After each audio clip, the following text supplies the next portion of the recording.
This is Duty Chand, the fastest woman in India, depending on how you want to think about it. She's the national champion of India in the 100 meters race, and Duty represented her country in the Summer Olympics in 2016 and 2021. I first heard about Duty on the Radiolab podcast. As a child, she was inspired to run by her older sister, who was a track star herself. Their family lived below the poverty line. They were unable to afford shoes much of the time. So Duty trained in her bare feet, coached and pushed by her sister. And she was fast. By the age of 16, she won the girls under 18 national championship in the 100 meters at 11.85 seconds. India isn't a country known for their sprinters, but Duty made the final in the 2013 World Youth Championships. And at 18, she won 2 gold medals in the 100 and the 200 at the 2014 Asian Junior Athletics Championships, key wins on the path towards the Olympics. But at the 2014 Commonwealth Games, Duty was disqualified, not allowed to compete. She failed a blood test, too much testosterone. Duty was not accused of cheating, but instead she was told that she had a condition called hyperandrogenism, basically a naturally occurring higher than normal amount of testosterone. The medical terminology goes pretty far over my head. My understanding is that hyperandrogenism occurs naturally in 5 to 10% of women of reproductive age. For a variety of reasons, their bodies produce above normal amounts of these hormones, usually thought of as male hormones, that control the development and maintenance of male characteristics. This was all shocking news to Duty. But fair is fair, right? More testosterone in her body would give her an unfair advantage in women's competition. Or would it? Testosterone is a steroid, and artificially increasing testosterone levels is known to improve athletic ability. But naturally occurring testosterone is a bigger unknown. The science is far from clear. Does natural testosterone, that's just part of the body's natural development, does that give an advantage to an athlete or not? Are women with hyperandrogenism dominating the world of female sports? That doesn't seem to be the case. And either way, if it's natural, should it matter? Duty appealed her ban to the Athletics Federation of India. I was born a woman, reared up as a woman, I identify as a woman, and I believe I should be allowed to compete with other women, many of whom are either taller than me or come from more privileged backgrounds, things that most certainly give them an edge over me. The rules around hyperandrogenism affect lots of other female athletes. New studies were launched, and ultimately it was decided that naturally elevated levels of testosterone do give athletic advantage in some track events, like the 400 meters, 800, or the 1500 meter races. But in sprints like the 100 and 200, and in long distance running, natural testosterone doesn't seem to give any advantage. So based on that research, Duty was eventually allowed to compete again in women's events. And she went on to represent India in the Olympics in 2016 and in 21, where she finished well behind the eventual champions in the women's 100 and 200 meters. Duty continues to support other women who remain disqualified from competing in their events due to elevated levels of natural testosterone, like the world champion in the 800 meters, Caster Semenya. Here is Duty speaking through an interpreter named Ruth Padawar and speaking with Radiolab host. The long and the short, the science is surprisingly contested.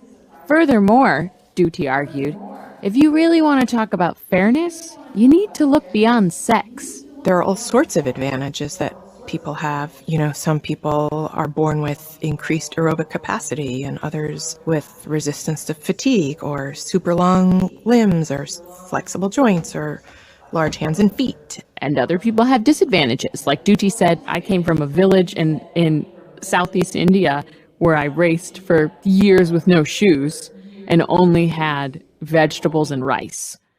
You know, like if you want things to be fair, then like we should all have the exact same upbringing, the exact same coaching system, the exact same shoes. But the IAAF say, well, that's not about the division between men and women. If sports is divided by men and women, we need to find out what the thing is that divides men and women.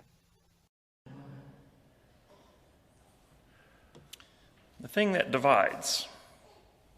We have to draw a line somewhere, right? We want it to be clear. You're this or that. You're on one side of the line or the other. And I'm not just talking about gender.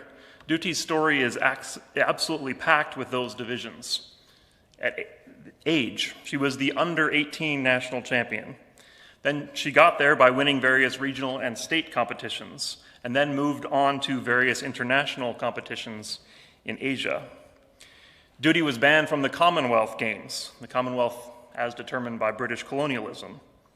She once failed to qualify for the Olympics by 1/100th of a second.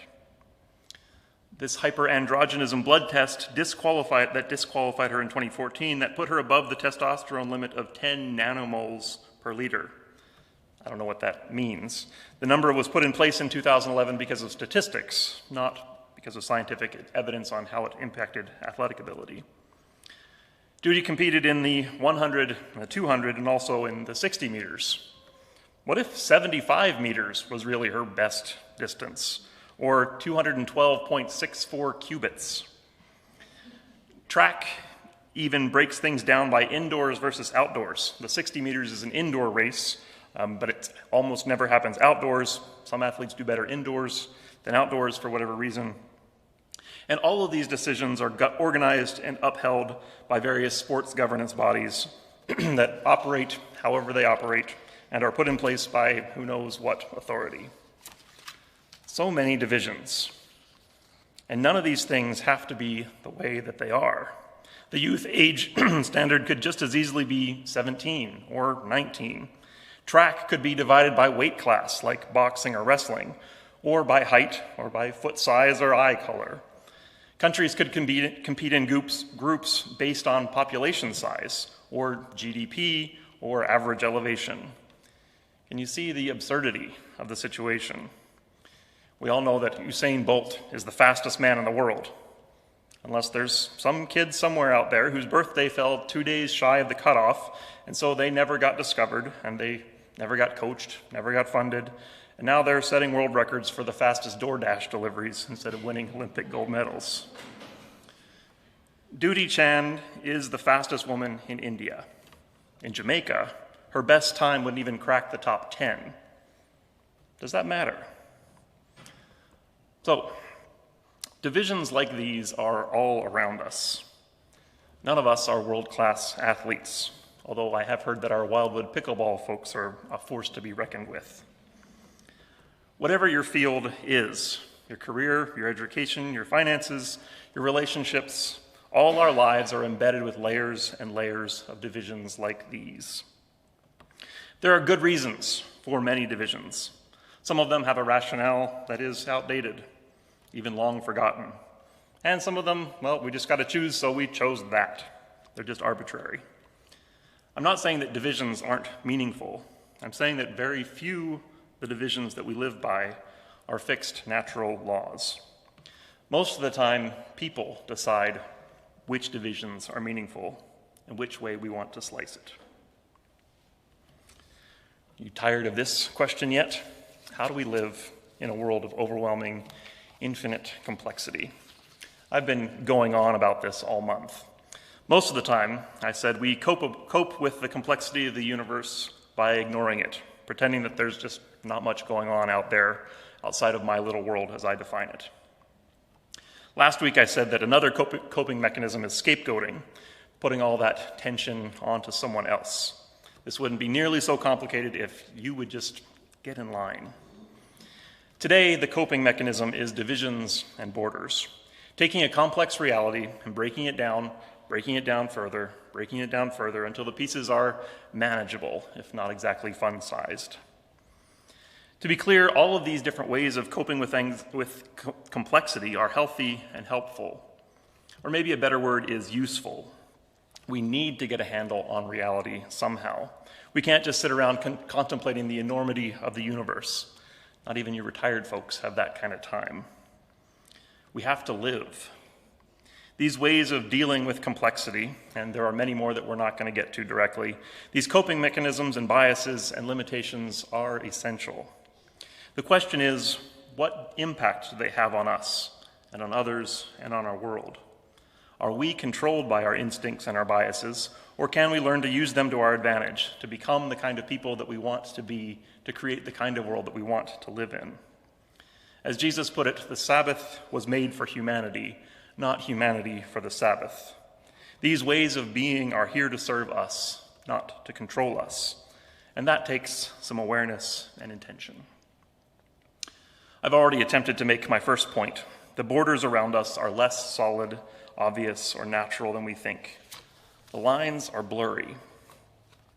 For a lot of us, this feels new. Things like sex and gender used to be so clear, and now they're not. I understand that feeling. But as Duty's story demonstrates, things used to be clear for most of us because we didn't test for it. We didn't really know what was going on. We didn't see the people who didn't fit. They've always been there. The reality hasn't changed, only our knowledge and our ability and willingness to see.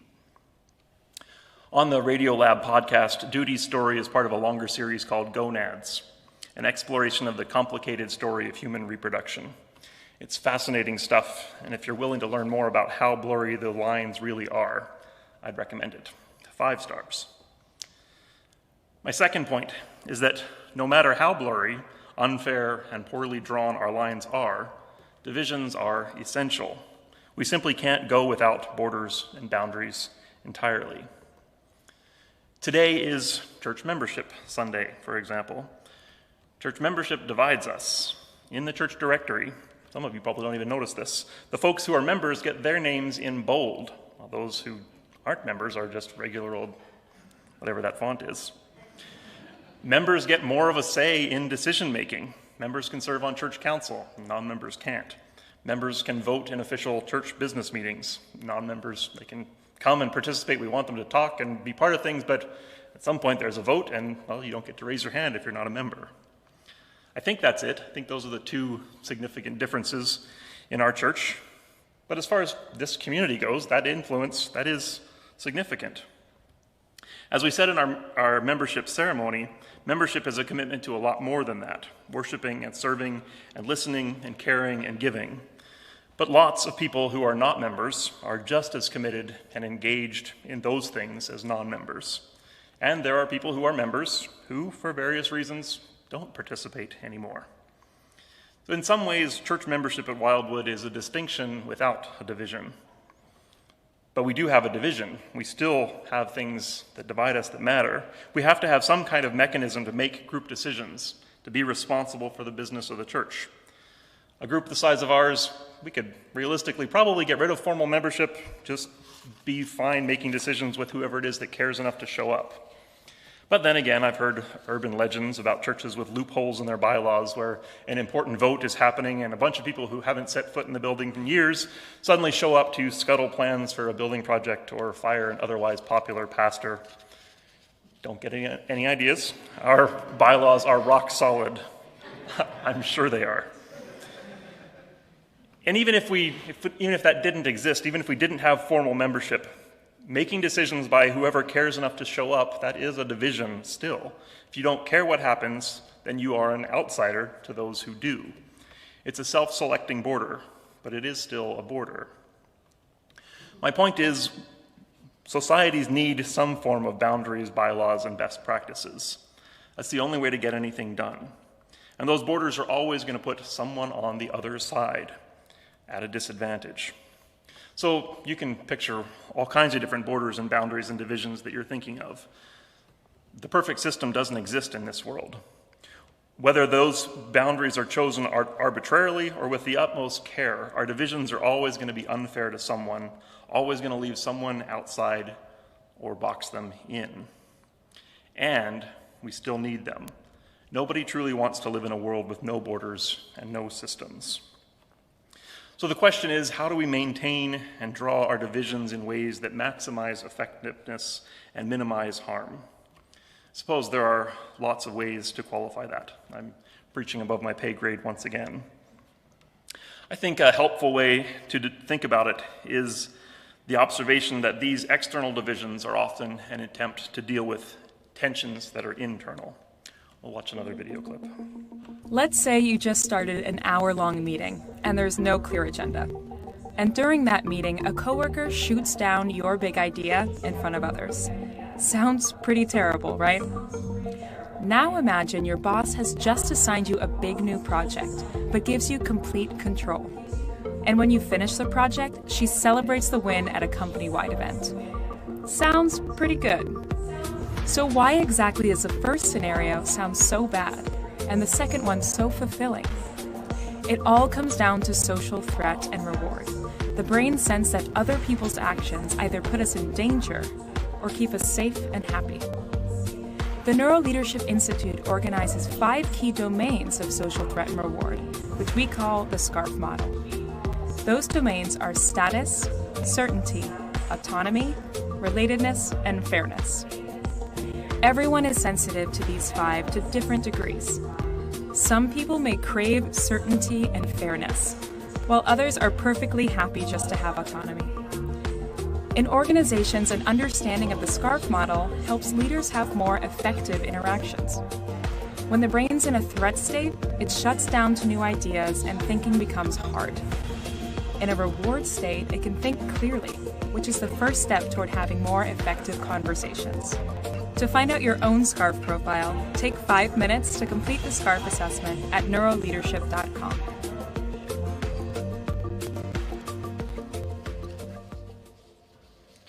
When our brain is in a threat state, it shuts down to new ideas and thinking becomes hard. Threat state like, say, being exposed to the overwhelming complexity of the universe. I think we're always in some form of threat state. Tim Nicol refers to these as the deeper human social needs. There's status or standing, our relative importance to others. I matter and people respect me. There's certainty, our ability to predict the future. I know how things work and should go. Autonomy is our sense of control over events. I should have the power to make decisions for myself. Relatedness, how safe we feel with others. I need to know that my connections to others are secure. And fairness, how fair we perceive the exchanges between people to be. I need to know that I'm not mistreated or discriminated against. We all need all 5 of these, although the order of importance may shift from person to person. And these exactly are the needs that are threatened by the overwhelming complexity of the universe. I mean, if a meeting with no agenda freaks you out, what's your brain going to do with the whole wide world where there are no guarantees? Everything comes down to social threat and reward.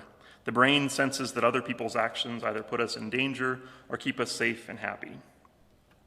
And that cycle is the source of all these divisions, drawing lines and forming in-groups that it moves us away from the threat state and towards that state of happiness and safety, determining status, offering some degree of certainty, providing autonomy, defining our relationships, and working out fairness or advantage. Our church membership ritual today, I think we ticked off most of those boxes. This is who you are to us. These are your rights and responsibilities. This is how we treat each other. This is a safe space. In here, you will get what you need. And again, we do this by saying, you're here and you're not out there. Healthy divisions clarify and uphold these base level needs. We didn't do a whole lot to tame the overwhelming complexity of the universe, but here, within these divisions, you are finding what you need to be okay. For a moment or two, anyway. Having these needs met is an incredibly powerful thing. When we have what we need, we are free to let go of our compulsion, free to stop trying to get what we need from someone else. That's what Paul was writing about in the book of Ephesians. This division between Jew and Gentile, I'm paraphrasing. This division between Jew and Gentile is imaginary. Maybe it always was. Either way, we are followers of Jesus. And Jesus saw no insiders and outsiders. Jesus has removed the barrier that we put between us. It's like a lodge built with wooden poles. I love the imagery of the First Nations translation. Our Nahioak neighbors might tweak that metaphor a bit. The poles exist, they are important, and the differences between them are what makes them important. And they are all held together by the center pole that is Christ. All parts take place within wholes. All divisions take place within a greater unity. No matter how complex the universe is, no matter how overwhelmed I am by it, faith is trusting that it all is held in an even wider embrace. We can use our divisions to tell us who we are, to give us standing and authority and fairness, or we can look to this greater wholeness, the deeper humanity, the faith that holds together all of us. That sounds idealistic, coming from the pulpit in Christian language, but this scarf concept is practical enough to be a business model. If you're in a conflict with someone, if a division within a group is causing a threat reaction for you or for them, look for their scarf needs. Do they need reassurance that they matter, that they are respected? Do they need autonomy to make their own decisions? Is there a fairness issue that can be addressed or at least acknowledged? Or maybe it's not them, maybe it's my scarf needs that are causing me to react compulsively. If we address, or we can argue about the divisions and try to realign things correctly all day long, but until we address these deeper needs, then the division will fade and commonalities will rise. Or perhaps that division is essential and maybe it needs to stay there, but it can remain without animosity because people on both sides have what they need. Creator sets free is the main pole binding us together, like branches being weaved into his sacred lodge. Joined together in this way, we become a dwelling place for his spirit. More practical than you might think. So, maybe you are on the outside of some divisions that have you acting out of a threat response. Your needs matter, and getting on the right side of that border isn't the only way to meet those. Maybe you'll be able to change that division, and maybe you won't. But attending to these deep needs is the only way to get what you really want. Maybe you're like me, used to being on the inside of most of these divisions, having them work to my advantage, feeling threatened by a piece of change that might threaten to undo them. That's fair. The threat generates a lot of fear and anxiety and uncertainty, and the best way to address those needs is to actually address those needs. Protecting our borders is but a temporary distraction. And maybe you're one of those who are pushing for better divisions in the world, more fairness, more justice. Kudos to you. That's good work. We can and should do better, and we need leaders like you to take us there. Just don't forget that you too have these deep needs, and so do those who are resisting you and the changes you're working for. Paying attention to those needs on all sides is the only way forward. If you want, you can follow Duty Chand on Twitter. She lost in the Olympics in 2021. She didn't even come close to qualifying for the second round. She's still caught up in that jumble of blurred lines like the rest of us. And as near as I can tell for a stranger on the internet, she has found her peace. Focus on everything you love about yourself each and every day. Tell yourself how proud you are for how hard you're trying. See everything with love and compassion, then you will see your world differently. Amen.